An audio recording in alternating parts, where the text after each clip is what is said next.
In the morning, we are on 111b, Kuf Yud Aleph Amud Beis. We're holding at the line which begins with the word Ketef Meridi. Oh. Ketef Meridi. Sorry? Yeah, I see it. Yeah. And we're still on the subject of negative spiritual energy and spiritual energy in general. And some interesting things are going to come up as they have been. Okay. So, yeah, you see the line, Ketef Meridi? Yeah. It's hard to follow. It should open up its own paragraph, Ketef Meridi. On 111. If you actually go to the other B. side. Yeah, no. Okay, here we go. Did you Yeah, know? I see it. You see it? Okay. If you go to the other side. It'll look like if the you actual said it Gemara. looks like. Now he wants to use the this. notes in the thing. Okay. Yeah, I'm gonna follow here so I can Yeah. refer to I'm just saying, if you something. wanted to, there's also this version in the same book. It's here. Yeah, exactly. That's cool. Okay, Ketef Meridi, the pasuk in Parshas Ha'azinu. When it's like the poem that has God's covenant, which includes both blessings and the opposite. So there it describes this. Actually, the verse. Can I read the verse for you? I have it up here. Yeah, I pulled it up. there you go. Chapter 32, verse 24, and the verse reads: Mizerav, there will sprout here from famine. Uluchume Reshef, attacked by demons being called Reshef here. The Ketef Meridi, and they translated it excised by Meridi. But Ketef Meridi is a reference to a negative spiritual energy that will attack the Jewish people. And the verse goes on to describe other not such fun things that come about. Okay, so the pasuk describes negative spiritual energy referred to as Ketef Meridi. So says the Gemara, Trei Katfe Havu. There are two types of ketef. Chad mekame tiara, one before noon, the morning ketef meridi. Chad mebasar tira, and one after the noontime, the afternoon ketef meridi. Okay. What do we say it means? It's like a Ketef meridi, Yeah. negative spiritual energy that Right. the Torah describes as a punishment, as part of the negative things that come about when we forget the Lord, as the verse describes it there. right. So we're Yilot Chateshi. We forgot the one who made us. Right, as the verse describes it. Okay, so there's two types of ketef meridi, one before noon, one afternoon. And the Gemara explains the mekame tiara, the one that exists before noon, ketef meridi shmoy. This is called just plain ketef meridi, as described in this verse in Hazinu. Umechze, and this is how it looks or finds itself. Bekada de kimcha, vahadebe baksha. It appears or hangs out in jugs of kimcha. Kimcha is kutach. Kutach is that like spicy butter, that dip that used to be very popular. Ready. Yeah, people. That's right. The Gemara references a number of times. Yeah. People dipping their bread into the kutach, which is like the strong butter made with spices and some sort. So it hangs out there. This morning one called ketef meridi, and it turns around. It spins around within it. Right? What is the Rashi? Where's the Rashbam there? Yeah, it spins around inside of the jug of kutach. Okay. The basar tiara, the afternoon one, is called morning Alan. Ketef Yoshut Tzarayim. This is a verse in Tehillim, which reads Ketef, which is there in the afternoon. So it's referred to as Ketef Yoshut Tzarayim.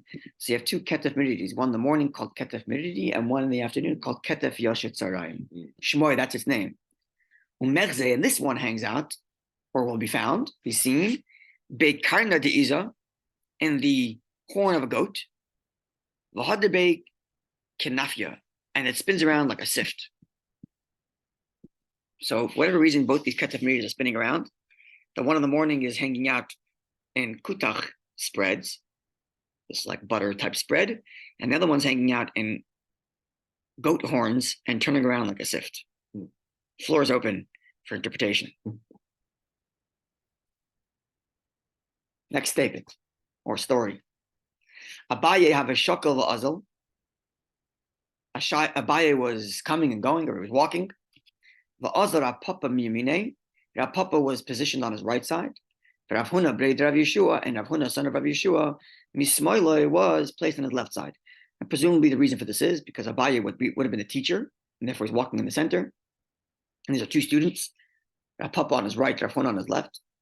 And as is the halacha, actually, that the student of higher ranking would be on the right side of the teacher. And this would follow the rest of the story. So they're walking, Rav Papa's on his right, and Rav Huna's on his left, Abaye in the middle. Okay? Chazi lahu ketef meridi.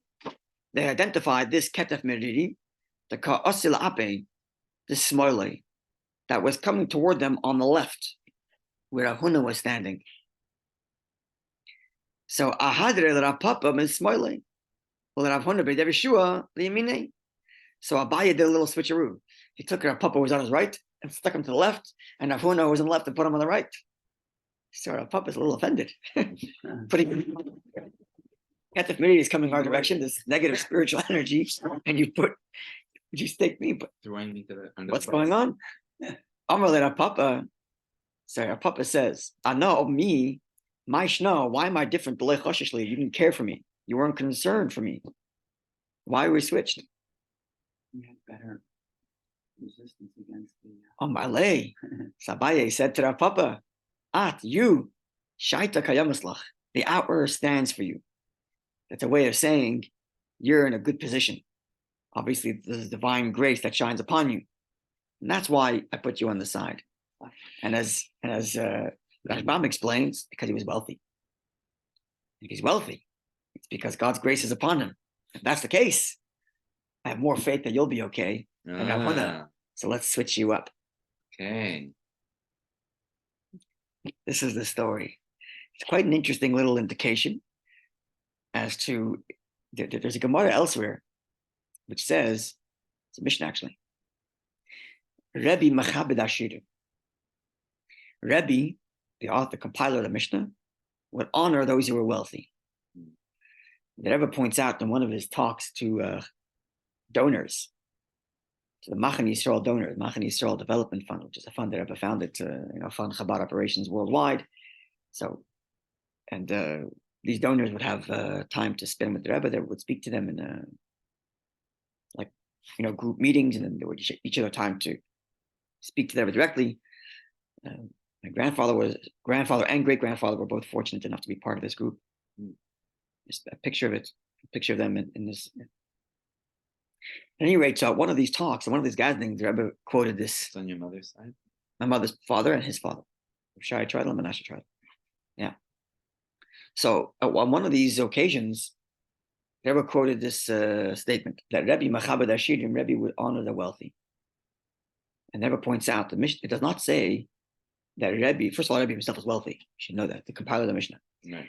And the Rebbe points out, it doesn't say that Rabbi honored those who give tzedakah. It doesn't say that. It says Rabbi would honor those who were wealthy.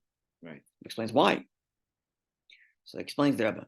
The other commentators make a similar note in this that if God gave someone wealth, it indicates that God trusts this person to be a custodian of his wealth. Trustee. And that in of itself is worthy of honor. The very fact that Hashem has endowed such a person with all these kinds of ability, every person has free choice. And there are those who God entrusts them with all kinds of wealth, material, spiritual, personality, mind, heart, whatever it is that God graces each person with, and person's free choice to decide whether to use it or not. But the very fact that Hashem trusted them is itself indication that there's a trust from Hashem, and that itself is worthy of honor. Presumably, it's a similar kind of thing here, right? Where Abaye said to Rav Papa, "You're wealthy," which means God obviously trusts you with a higher level of resource, indicating that there's a divine favor. So obviously, you're impervious to ketef midrash. So I'm going to put you in the line of fire so you can protect us, rather than leave Rav Huna to the wolves. This is the story. It's very interesting, but I can't help but feeling or say that person that's endowed with a tremendous amount of wealth, for sure, is a sign of Hashem's trust and all the things we said. what if this person doesn't use his wealth in this way? That's right. Everybody has free choice. And I'll go even further. They're Right. gifts Hashem gave me. Do I utilize them to the best I can? Hope I do. Yeah, you try Right, at so least. that's right. So I mean, it's easy to look at those who are wealthy and say, they're not using their gifts. Right, Put the mirror in. Am I using the gifts I have? right. That's the first thing. But the other thing to say is, in a way, this explains a way of understanding why it is that when it comes to wealth, Hashem says test me when it comes to tzedakah. Right. Right? Because if Hashem giving wealth to a human, it's because Hashem trusts that human to give, then show Hashem that you're a worthy trustee. Give. You're showing Hashem, I'm a worthwhile trustee. Okay, look, as a man's giving, obviously this person's trustworthy with my resources, I'll give him more. Right. Right? It's a test. Having like every gift in the world, Yeah. like every gift Hashem gives is a test if we're going to maximize it in the proper way. This is the Gemara story here. So he's putting Rav Huna in the line. He's putting Rav Papa, in front of Ketef Meridi, confident that he's impervious to this negative spiritual energy because of his indicated by the fact that it's divine grace and that he has wealth. We're going to get there in a second, the pictures. Some plans. We'll get there in a second. All right. Okay. Mechad b'Tammuz, from the first day of the month of Tammuz, Ad Shatei Sarbei, until the 16th of Tammuz, first half of the month, right? 16th or 15th? 16. Vadai Shchichi. There's definitely, right? Shatei Sar is 16th, right? The first of the Tammuz to the 16th, right? That's the statement there. Yeah, 16. 16 yet? Yeah. Vadai Shchichi. There's definitely lots of demon, negative spiritual energy hanging around. That's a bad time. The first of the month of Tammuz, the first of Tammuz to the 16th of Tammuz. Wow. First half. First half of the month of Tammuz. Just Tammuz. This is what it says. Okay. Which is funny because the next day is the 17th of Tammuz when we do have calamities. Yeah. But here he says from the 1st to the 16th. Right. At any rate, Mikan ve'elech, from this point forward, 17th and onward, Suffolk Shchichi, Suffolk Loy Shchichi. It's questionable. Maybe they are around, maybe they're not around. But a Mishtakhi, they'll mostly be found, Betuli in the shadow, the Chatzva of something called Chatzva, the Lechotziv Garmita, that hasn't yet grown a full Alma. So Rashbam identifies this Chatzva as a certain type of grass that Yeshua used to demarcate borders amongst the tribes in Israel. That's how Rashbam identifies it, right? Where's the Rashbam? Chatzav Esev, Shetichem by Yeshua, Aretz Israel. Yeah. The borders of Israel were identified by these grass. Rabbi Steinsaltz translates it there as something, I forgot what the name is, and that's the thing on the top here. Rabbi Steinsaltz translates as sea squill. And it could be the same thing, this graph. So it says like this. Sea squill, I'm not sure how you pronounce that word, or some Latin word, is a flowering plant with a large bulb from the Asparagaceae family. The sea squill has very strong roots and is difficult to uproot entirely. For this reason, it is often used to mark fields, right? So that was used by Yeshua to identify the borders. You can't easily pull them out. That's right, and because it has deep roots. In the winter, the bulb grows green leaves, while in the fall, it sprouts blossoms that are approximately 1 millimeter long.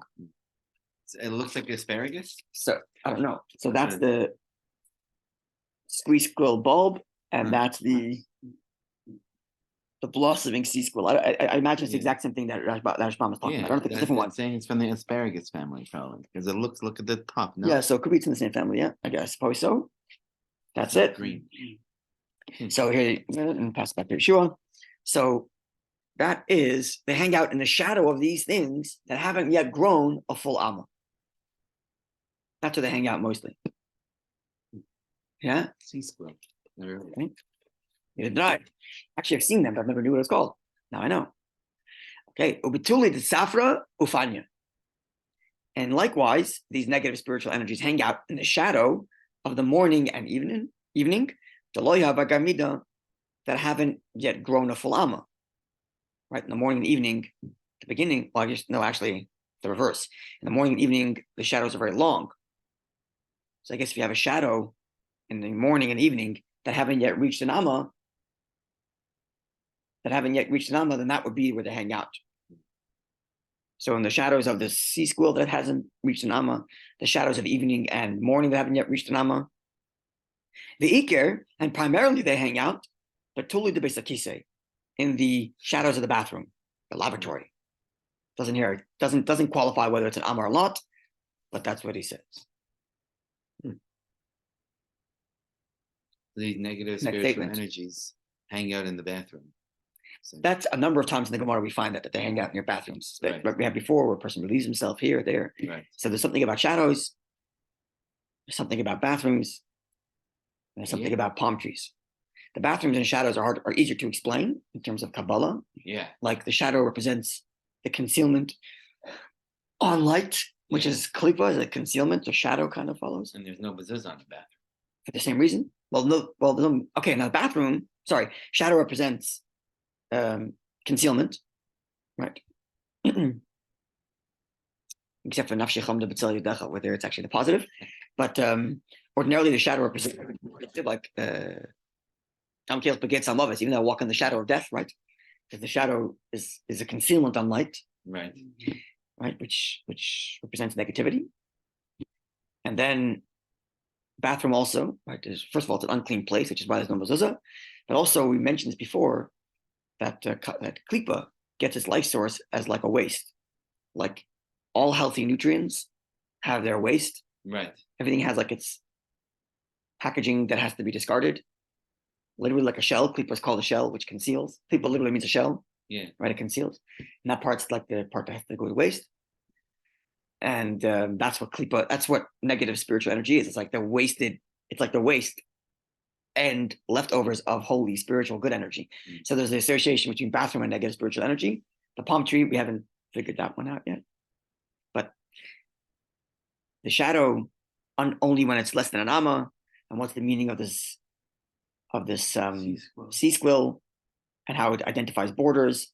Maybe the idea of borders, again, kinds of like the demarcation between the holy and the unholy, and that which extends too far, that's where negativity is. I don't know. Or maybe in the reverse. If it doesn't extend far enough to clearly demarcate between holy and unholy, that's where negative spiritual energy spills over, because it hasn't reached an amma yet. Right? Like you said. I don't know. I'm just throwing out spitballing ideas, but the floor is open. Yeah. Sometimes there's contention over borders. Between one residential. Right. Border represents division and strife. Yeah. It's unfairly divided. If there's some may claim, right. Borders as a whole represents division, strife, which brings conflict. Yeah. So it could be getting back to the Zugais issue where it's conflict. Inherited property is always a big contention. Levi? Yeah. A palm tree. Yeah. It grows tall. Yeah. And has the leaves on top. Yeah. So sometimes when you're standing near it, and the sun is shining, it'll give the same shape as that sea squill. Long and thin. Interesting. The sea squill is a similar shadow to the palm tree because the palm tree doesn't have big bushes. Interesting. It's long and thin. So interesting. Yeah. Okay, more statements from the Gemara. Amar Rav Yosef. Rav Yosef says, "Hani tlasmli the following three items. Yohiv arvuna lenahira brings dimness to the light, meaning blindness. The light of one's eyes gets dimmed by the following three things. Number one, man desadik reisha yavish, one who combs his hair while it's dry, rather than when it's wet. Number one, this brings blindness. Number two, sorry. No, go ahead. Sorry. Remember this? I remember when you're walking fast or something. No. Somewhere else. Yeah, no, not here. Comb your hair while it's wet, that brings it's dry. While it's dry. Brings blindness, apparently. Right. I mean, it's the Gemara, apparently. The Gemara says this. Okay, we're going to see now to get to the Alter B'Shulchan Aruch, which things Alter includes, doesn't include. Okay, number one. And which thing the Rambam omits too. The Rambam doesn't mention any of this stuff.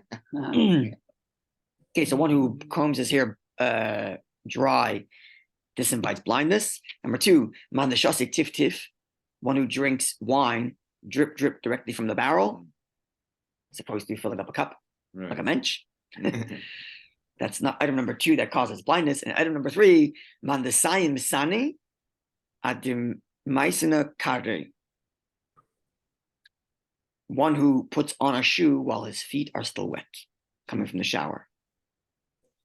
3 things cause blindness: combing hair while it's dry, drinking drop of wine out of a barrel, like from the vat, and number 3, putting on a shoe on a wet foot.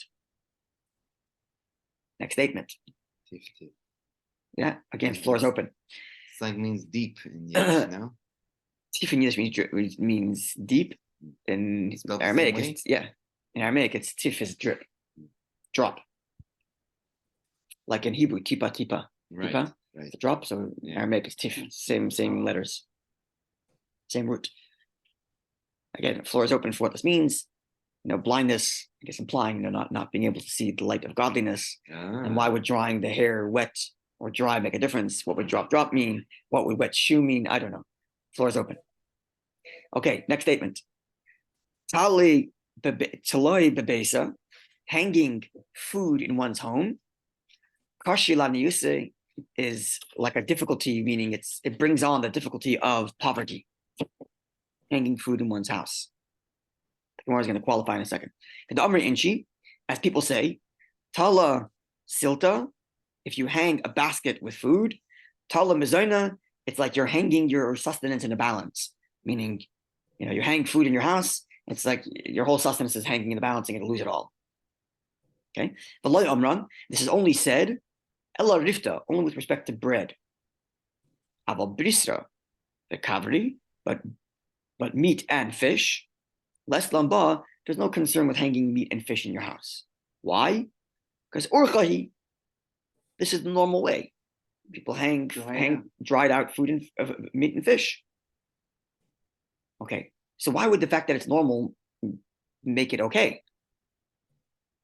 So I think the underlying issue here is, and this is going to become more clear as we go forward, that disrespecting food sends a message to the heavenly court that gives food, saying this person's not treating the gifts he's been given with respect, and therefore there's a risk of losing the gift.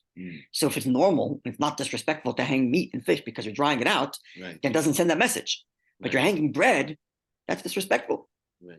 What if you're And making thus it croutons? invites, sorry? What if you're making croutons? Okay, so I imagine the same principle applies. Like if you're air drying these things, I imagine a similar principle applies, right? But the point here is that you're hanging food. You're making a mockery of the gifts God's giving you, and therefore There must have been a reason why people have been hanging bread. it seems like it wasn't the way to do it, which is why the Gemara says meat and fish is okay because that's the way to do it. No, Hang bread? Yeah. Doesn't it says they wouldn't? They would not. Right? So why Meat would and that fish come they up as- allowed. Why would that come up as an issue then? I don't know, just as a fact, it is. Okay? It's open to interpretation. No, that's what it says. Floor is open. Okay. Pare bebesa, bran in one's home. Right? Bran again is like a Like from Bran is the outer shell of that's the right kernel of of whatever wheat. it is. That's right. Yeah, Wheat, it's like It's the husk. non-refined. It's non-refined Wheat. wheat. It's like whole wheat. It's got the bran mixed in with Yeah. the white part of the kernel. So It's fine. pare bebesa, It's very bran in the fine. house. Kashila and yisa is also a difficulty that invites poverty. Yeah. I heard something similar. Something similar said that like barley is like an inferior feed because it's what Yeah, they it's give for horses. Bran, well, that's certainly true. Yeah. That's right. But here's talking about brands. Like I'm poor assuming it's a man's similar kind of grain. thing. You're disrespecting the bread, so to speak, and not giving it its due, and therefore it invites poverty. What exactly? I love you barley. Eat Whole No, whole it's wheat just- flour, or you just No, have the bran is in the house. Bran's hanging around the house. You don't get rid of it. You don't get rid of We don't sift it out. We don't clean it. We don't treat our bread properly. It's what it seems like. Similarly, the shurda bebesa, if there's crumbs hanging around the house, kashilani yusa. This is a difficulty that invites poverty. Especially the Leili Shabbosis on Friday nights, or the Leili Revius and on Wednesday night, or actually Tuesday night, because it's the fourth night of the week, Sharu Mazikin Eloya, because and Sharu Mazikin Eloya, this it brings negative spiritual energy hang around on Friday and Shabbos night, and they pounce when they see crumbs all over the house. So it brings poverty. You're Shabbos table. Clean it up when you're done. Clean it up. Sweep up when you're done. Absolutely. And get rid of all the all bran and raisin bread. Again, I think it comes down to respect and disrespect. If it's respectful and normal, and like if it's respectful to the food, I think it doesn't invite the problem. We'll see right in a second right now. Isra de Mizone, the ministering angel responsible for providing sustenance, Nakid Shmei. He's called Nakid. Nakid comes from the same word Nikia, which means cleanliness. And therefore, if he sees cleanliness in the home, provides more parnasa. Good to be clean. That's right. Isra dan Yusa, the ministering angel through which God provides or gives poverty. Naval Shmai is called Naval. Naval coming from the word manuva, which means dirty. And that's why when he sees dirt, he's activated. This is the Gemara's concluding statement. Actually, there's other things that come afterwards, but in this regard, and I think all the other statements before are in line with this idea. If you're hanging bread, there's dirt in the house. There's what was the other ones? You're not clean, not taking care of your wheat. You're not sifting it. You're giving The bran. That's correct. If you're hanging meat and fish, and that's normal to do so because you're drying it out to make it better, good, no problem. But if in general you're just like not respectful toward food, and there are actually many halachas about this. For example, the halacha is a person has to dry his hand very, very well when he's done washing his hands, because touching bread with wet hands is disrespectful to the bread. Right? Similar other things, leaving crumbs on the floor. There's halacha elsewhere about this. Brachas, and not leaving crumbs on the floor. And what types of crumbs, like big ones versus small ones, disrespectful, not disrespectful. Very serious thing. Especially Gemara discusses it on Shabbos because the halacha is on Shabbos not to sweep. Today we do sweep. I'll explain in a second why. Wow. The reason is because You don't have dirt floors. mashve gumos. In the olden days, sweeping meant it would be a form of smearing your floor to straighten it out. Right. Today, we have floors that are already flat. Tile. But in the old days, you weren't allowed to sweep. And the Gemara discusses you're allowed to pick up certain like big crumbs because it's not nice to the bread. It's not respectful. It's halacha to treat food with respect. And growing up, I heard this my mother, I don't know how many times. It's Hashem's food. You don't talk about it that way. Like even saying like, oh, this food, this is disgusting. I hate this supper. It's Hashem's food and you don't speak that way. It's not your taste. Not my taste. Even how to talk about food, we grew up like, disgusting. This thing is disgusting. This is Hashem's food. You don't throw food. This is God's food. You don't throw it. Right? There's a respect to the food that we're being given. As we're learning here, disrespect to the food, God forbid, invites poverty. And I assume it's for the same reason. Getting back to Rav Papa being wealthy, and therefore he has a stronger immunity to the negative spiritual energy because it indicates divine grace. And presumably he had that because he treated his gifts properly. Right? So he's saying here, someone just mistreats food, invites poverty. So if Rav Papa was wealthy, then he obviously treated his blessings with respect, and therefore he had that greater strength. All coming down to the same idea, treating our gifts with respect and appreciating what we have, including the foods, and not doing so, God forbid, invites the opposite. Does the Gemara speak of the chamsa anywhere? Not that I'm aware of, but I don't know. It's Isi, the Mishnah says, Loida Isi Niraya, saying I haven't seen something is not a proof it doesn't exist. Right. In English, you say lack of evidence is not an evidence of a lack. Right. Right?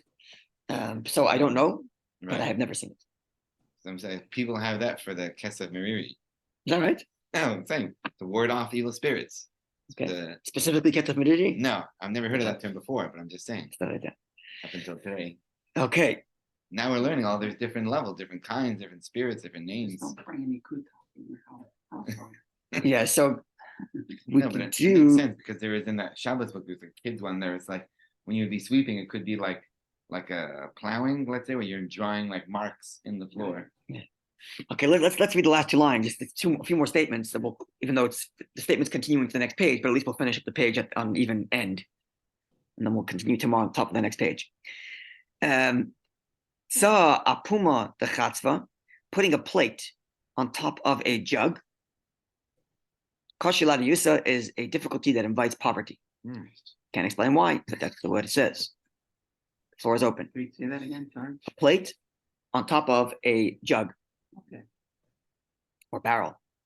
I think it's on the opening, not on the top, on the opening. On a pot, let's say. What about putting What if on you a pot? Chatzva is a It'd be the barrel same or thing. jug. How does it translate chatzva there? I lost my place. Sorry. And here, The second line to the bottom. almost the end. Yeah, Here, no? almost. Okay, here. Third word, the end. A jug on a jug. They call it a jug. Plate on a jug. Yeah. On the opening of a jug. A puma is an opening. What about if you cover your neckelwasser Why would you do that? to keep it closed from the negative spiritual energies? You're not drinking it. You can leave it open. But you're using it to purify. Yeah, the negative. If it's not under your bed, you leave the Nevasser open. Yeah. Yeah, even under your. If you should be under your bed, even if it's closed, we'll get to that. We'll get to that. But I always thought you have to close it, like you leave it covered so that it's not an open. I was never glass taught to do that water. growing up. But the uncovered water is not negative spiritual energy, right? The uncovered water overnight is because of a snake might drink them and leave its venom, Right. right? Which is why you don't want to drink it. Yeah. But washing your hands, I never grew up covering Nevasser. Okay. Okay, so tzah puma lechatzva, a plate on the opening of a jug. Kashilan yusa is a difficulty that invites poverty. Continuing, man deshasi maya b'tzai, one who drinks water directly out of a plate. Kashi lebruksi, it's a difficulty that invites eye infection or eye pain. Kiloyan einayim, the Rashbam says, deterioration of the eye. Okay. Ta'achal techeli. I forgot what techeli is. What's the last line there? Someone who eats something and doesn't wash his hands. What is it? Got the word. What translations? One who lets blood. No, the one before that. That's tomorrow. One who eats cress. There you go. Cress. That's why I didn't remember what it was because I don't know what it is. It's What's water cress? cress. What is that? Cress. Cress like a leafy, leafy green. stemmy. Okay. So one who eats that, the Lord Mashma didn't wash his hands, Mafrit Tlasa Yayman will be in anxiety Afraid. for 3 days. Literally afraid. And Rashbam says, and you won't even know why he's afraid. Rashi and Rashbam say that, implying a kind of anxiety. So eating cress, not washing your hands, invites 3 days of anxiety. Okay, so we're gonna stop over here, even though the statements continue in a similar way, just because it's exactly the end of the page, and tomorrow we'll continue from the top of the next page. On Kufyud Beis and Aleph, 1:12a tomorrow. Have a wonderful day, Eden. Wait, and what type of washing with the hands? Like ritual or? Good question. You don't have No to commentary. wash your hands. It's not bread. I don't think it means ritually. I think Okay. you just literally wash your hands. Right. It's me, myself. As long as they're not dirty. So it seems. Yeah. Okay, a wonderful day, Eden. At least you're taking one thing from this. Treating our gifts from Hashem respectfully. Yeah. Treating our food with respect, understanding this is God's food, and that itself invites more parnasa. Treating the gifts Hashem gave us with disrespect Right. sends the message that we're not deserving, God forbid. And our food is also the gifts could be. I mean, literally food. Pasha, Yeah. treating the food on your table respectfully. I'm saying like our talents is also. Oh yes, in a similar way, yeah. talents are- Wealth or talent, whatever it is, Right. whatever the gifts are. Yeah. Have a wonderful day, Eden. Yeah. Are you studying here with Mayor?